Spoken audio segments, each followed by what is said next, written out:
tienen comunicación interventricular o PCA y algunos no tienen cardiopatía. Pero en sí, el canal atrioventricular se asocia al síndrome de Down. Síndrome de Noonan, pues, también es raro, se asocia a estenosis pulmonar. Y el otro que se llama síndrome de DiGeorge se asocia a tronco arterioso. Y hay otras alteraciones clásicas, pero estas son las que le quería compartir. Y ahora nos vamos a las cardiopatías congénitas no cianógenas que todos los médicos debemos de saber. Porque cuando detectamos a un adolescente, a un niño o una persona grande y tiene estas características, requieren tratamiento. Entre más pronto se detecte, mejor. Persistencia del conducto arterioso. Comunicación interauricular y comunicación interventricular. Obviamente un recién nacido puede tener cualquiera de estos, sobre todo conducto arterioso, comunicación interauricular, y con los días puede cerrarse. Pero debemos conocer nosotros las características sobre todo del soplo, por eso se lo he mencionado ya previamente. Entonces decimos PCA, CIB y CIA. Y la literatura mundial nos dice que la cardiopatía congénita, no cianógena, la más frecuente es comunicación interventricular. Pero en México, en la Ciudad de México y la zona centro, predomina el conducto arterioso, permeable. Sin embargo, hay que saber la característica de estas tres. Estas tres cardiopatías congénitas no cianógenas, vamos a hablar de estas ahorita, pero sus aspectos generales. No tienen cianosis al nacimiento, aunque posteriormente si llegan a invertirse el circuito, pueden tener cianosis. La sangre pasa del lado arterial al venoso, por lo tanto se llaman circuitos de izquierda a derecha o arteriovenosos. Y en estos circuitos pasa mayor cantidad al pulmón y por lo tanto hay hiperflujo pulmonar. Y ese hiperflujo pulmonar es el que ocasiona los síntomas. Y cuando el defecto es grande, disminuye el flujo aórtico y podrá haber hipodesarrollo, tanto de peso como de estatura. Sin embargo, hay unos que pueden pasar desapercibidos. Todo va a depender del grado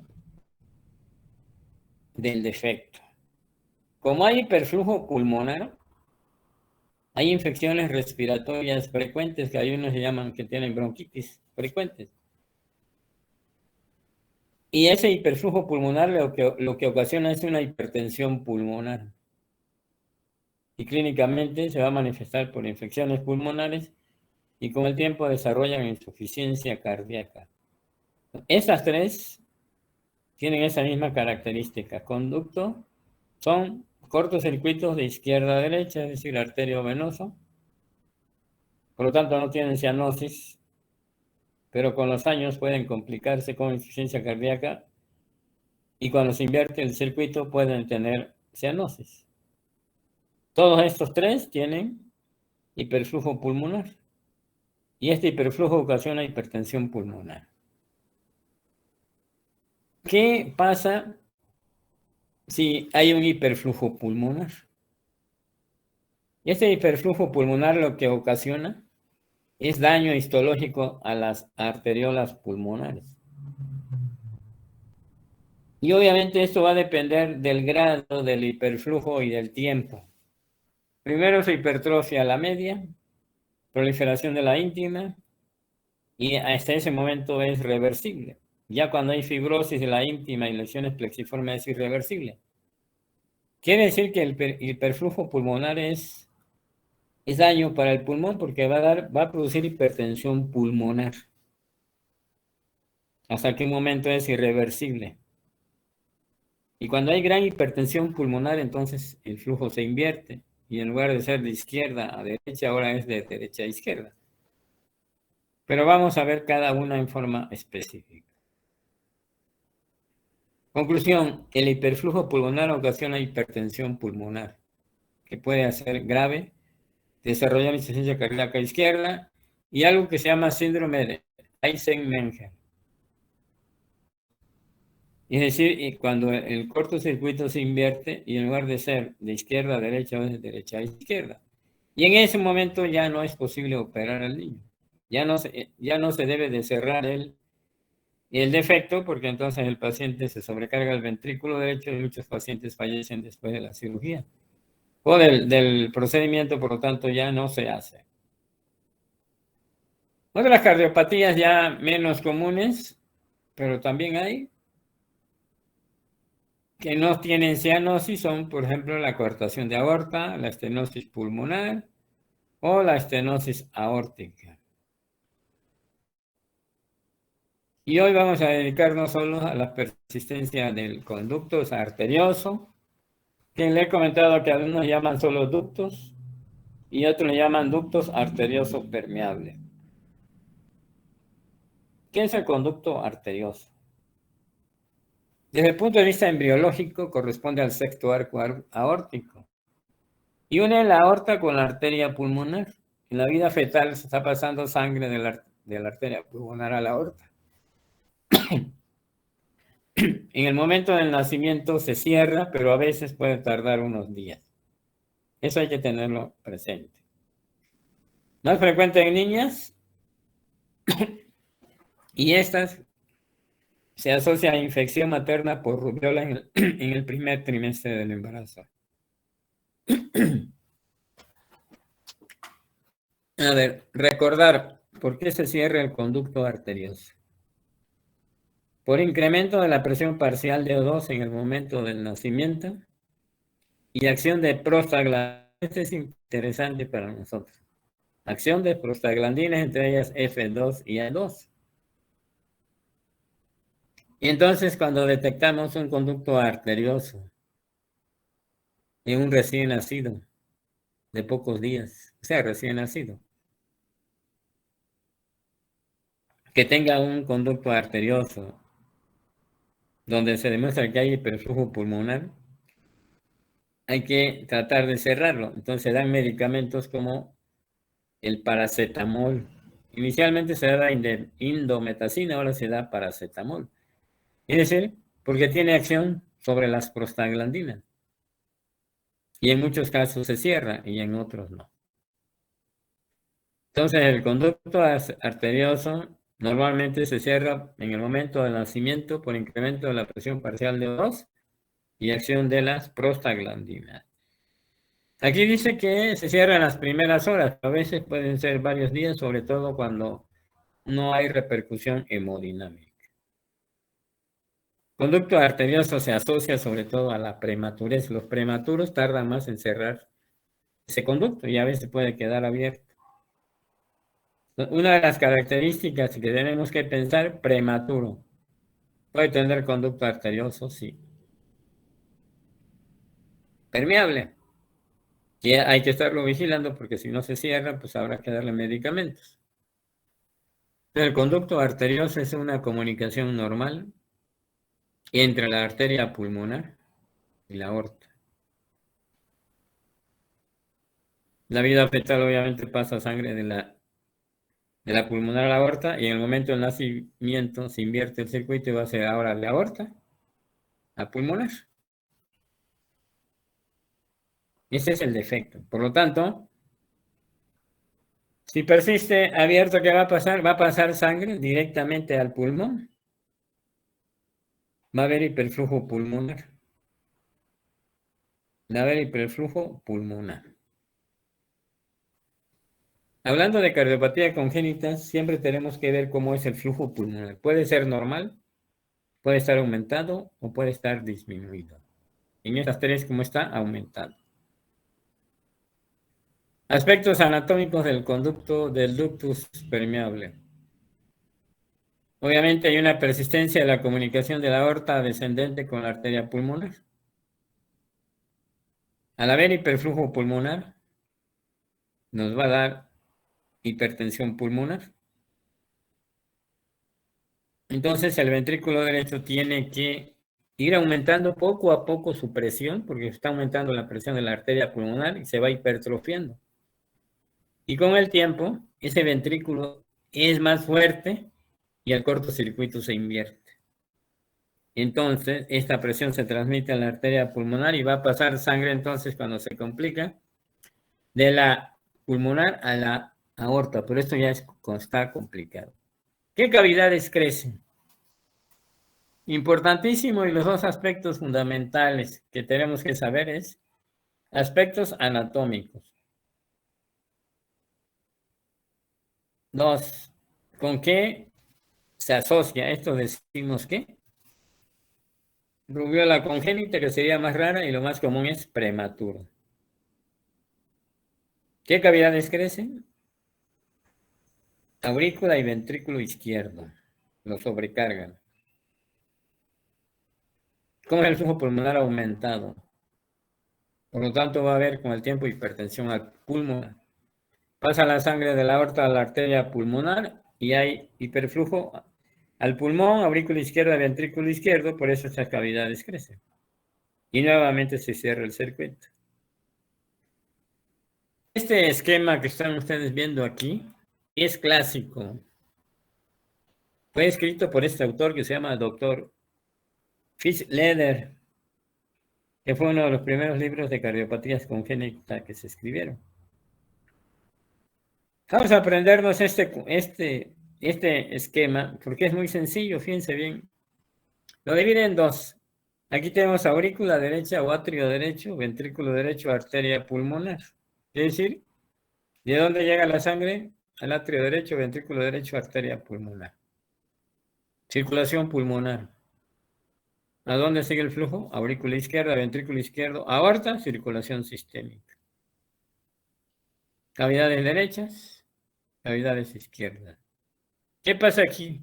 Se comunica la aorta con la arteria pulmonar.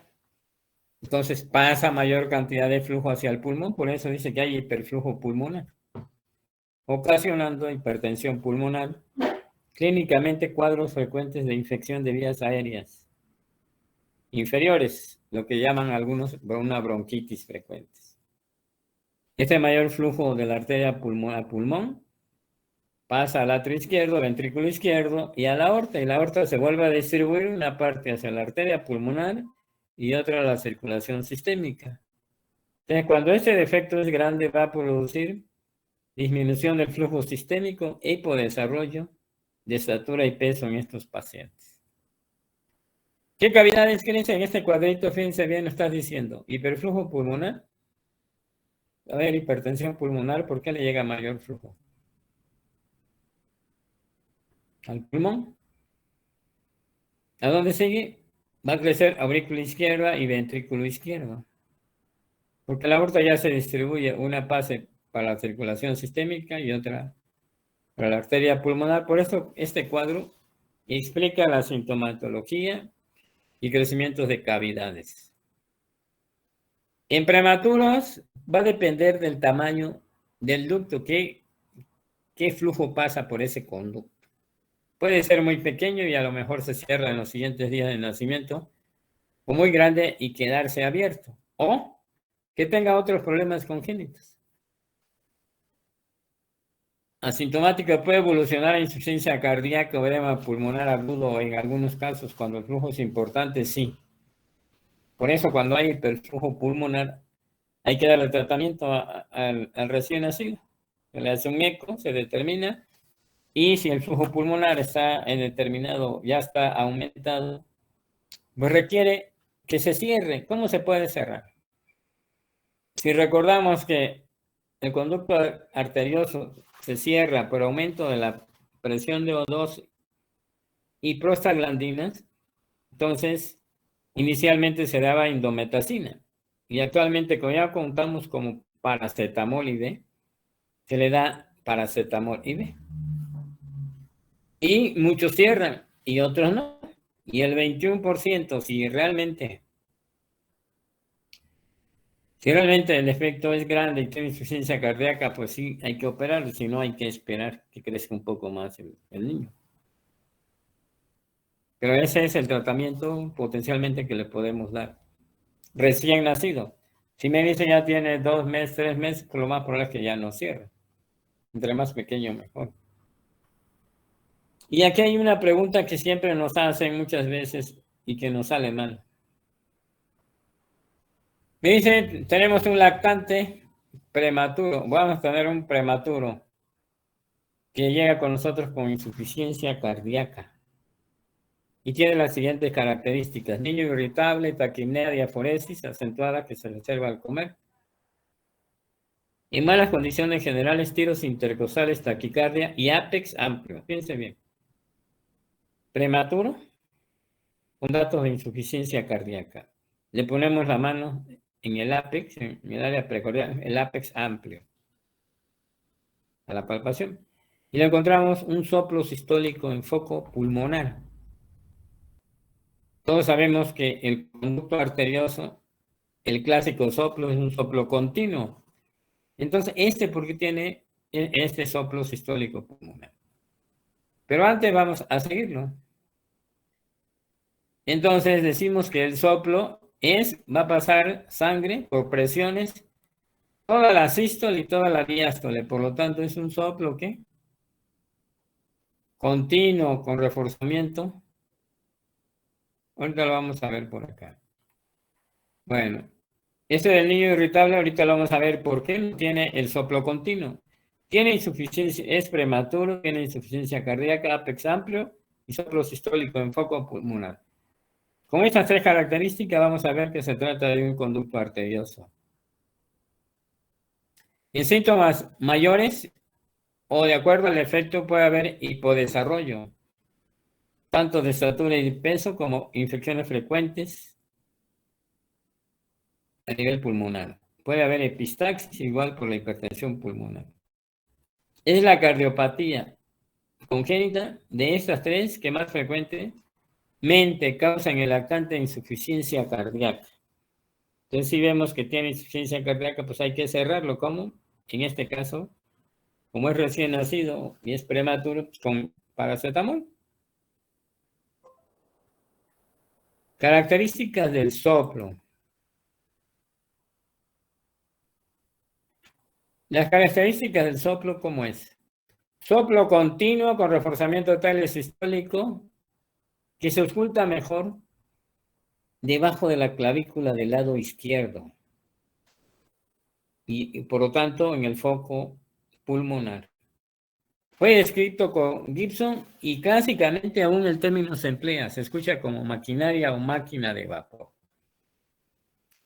Y el pulso es un pulso saltón, quiere decir que el ápex va a estar amplio porque le llega mayor volumen.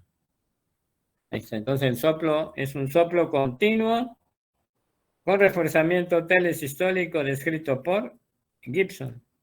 Entonces decimos soplo de Gibson es lo mismo que conducto arterioso permeable. Soplo en máquina o maquinaria de vapor esa es la característica que nos dicen los clásicos y todavía muchos médicos emplean ese término.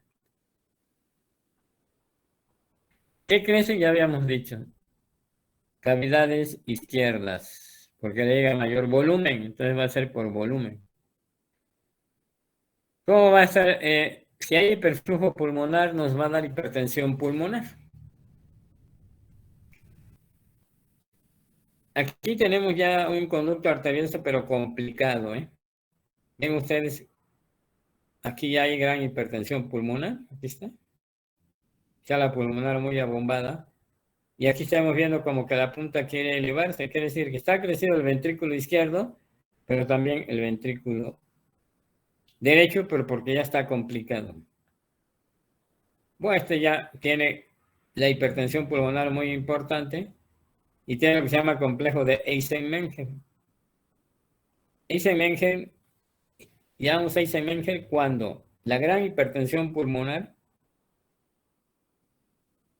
ha sido suficientemente alta y ha aumentado la presión dentro del ventrículo derecho y por lo tanto el cortocircuito se invierte.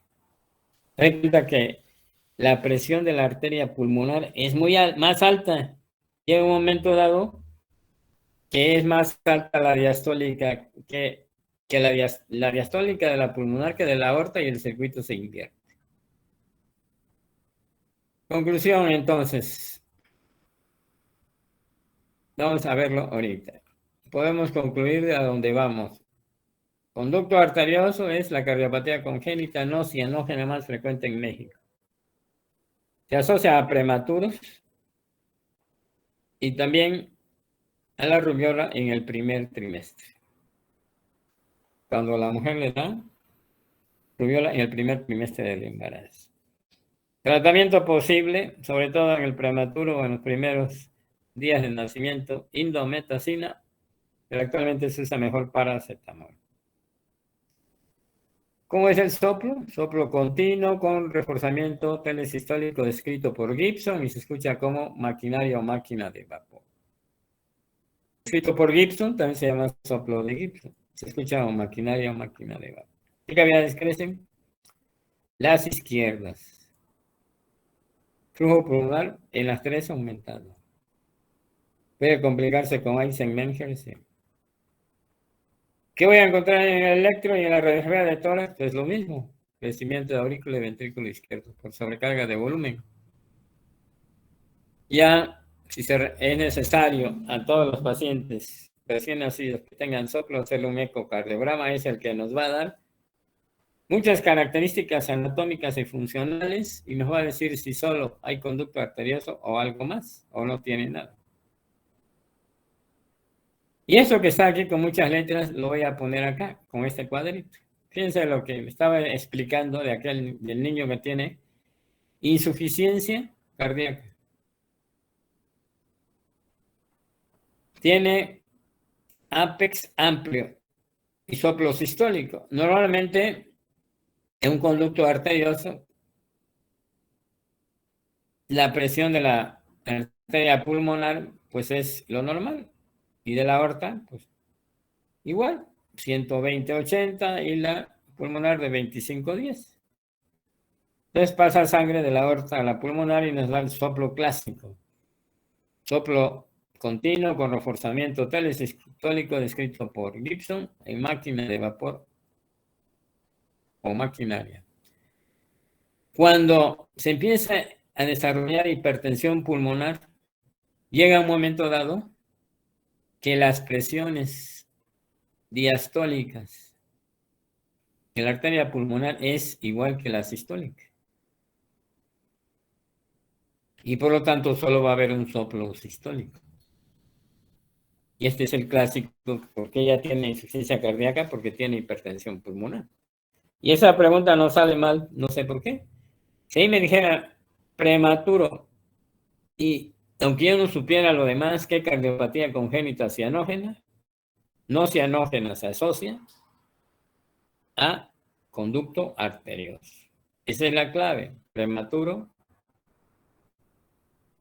Y ya, si tiene datos de insuficiencia cardíaca, apex amplio y soplo sistólico, pues sigue siendo conducto arterioso. La clave es la prematurez. Con los años, si esta presión sigue, se igualan las presiones sistólicas y diastólicas y el soplo desaparece. Entonces, nosotros estamos hablando del soplo clásico, pero de acuerdo a la evolución y el grado del flujo pulmonar y por lo tanto de la hipertensión pulmonar, va a depender que el soplo pues vaya cambiando. El tratamiento ya hemos comentado varias veces, indometacina, ibuprofeno también se ha empleado y actualmente paracetamol.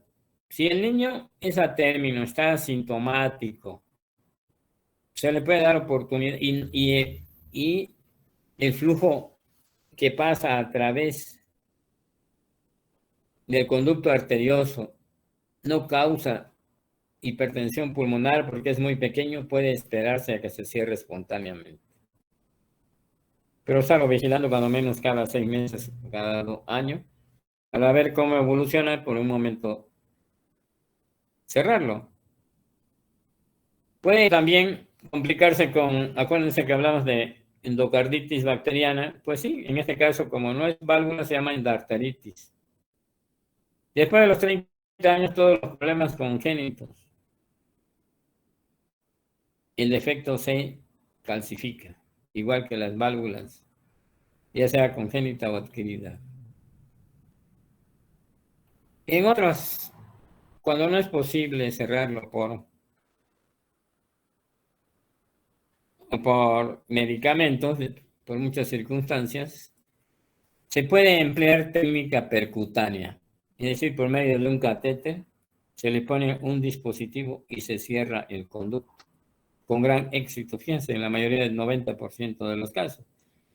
Y cuando este no es posible por problemas técnicos, entonces habrá que hacer toracotomía izquierda con ligadura y sección del ducto, que realmente se considera si el paciente no está complicado, una cirugía, pues es una cirugía mayor, pero realmente en buenas manos tiene un riesgo relativamente bajo.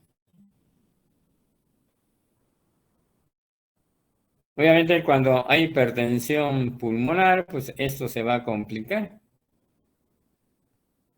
Va a llegar hasta falla cardíaca derecha. ¿Alguna duda de conducto arterioso, los aspectos mínimos que debemos de conocer?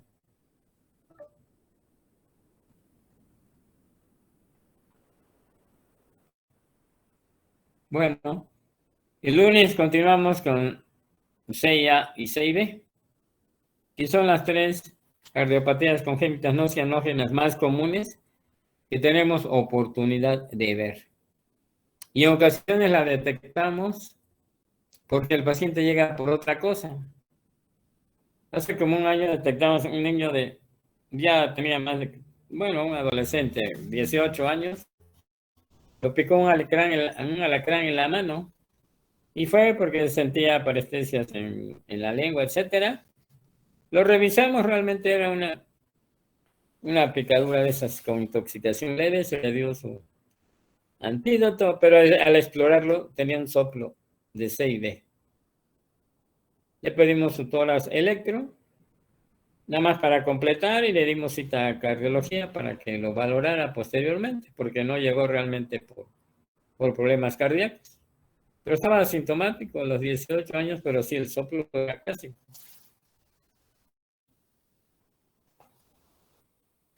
Por eso a todos nuestros pacientes hay que explorar el corazón. La mayoría no tienen nada, pero habrá uno que otro que se haya pasado desapercibido y que se puede detectar. Bueno, si no hay preguntas sobre las características del ductus, conducto arterioso, nos vemos el próximo lunes. Gracias, doctor. Hola, doctor. Gracias, doctor. Pues bien.